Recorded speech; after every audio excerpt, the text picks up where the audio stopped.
来，乡亲啊，继续来看这件全世界的目睭银乌乌，拢咧注目的大代志。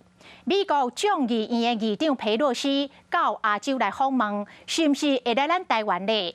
讲佩洛西公布的访问的行程，暂时无台湾，但是根据法国国际广播电台的推测，讲佩洛西真有可能会伫个初四，这礼拜四为菲律宾转到台北，而且甲蔡英文总统来会面。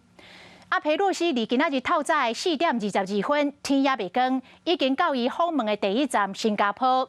讲这2天会甲新加坡的总理以及这个新加坡的总统来会面，嘛会来发表着演讲。了后，第2站会到马来西亚。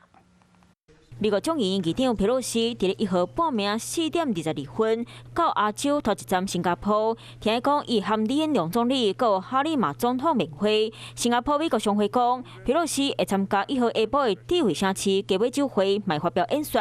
这摆亚洲行，全世界拢伫咧注意。根据全球航班追踪网站资料显示，敢若是佩洛西的军方行政专机，先为夏威夷飞到关岛，停留短暂的时间，才飞往亚洲，想要10万人伫咧线顶追踪，就是想要知影伊到底敢会来台湾。I would expect that it is very possible that she could still make a surprise visit. And Taiwan has been a friend for a long time, and so it wouldn't surprise me if she went. 就算伫咧因公布行程表内底，暂时无讲会来台湾，不过法国国际广播电台就伫咧晓，佩洛西可能伫咧4号访问新加坡和马来西亚，第位菲律宾转来到台北。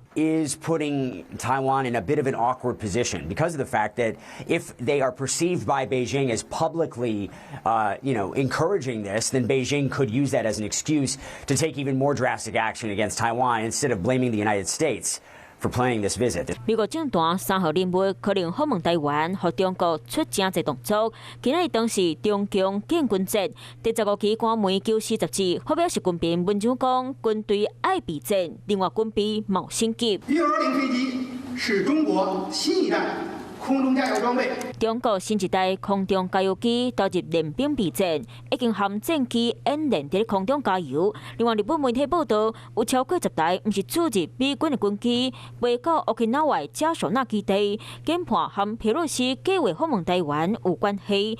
华府和北京的敏感神经，搁一摆因为台湾回拢变加暗。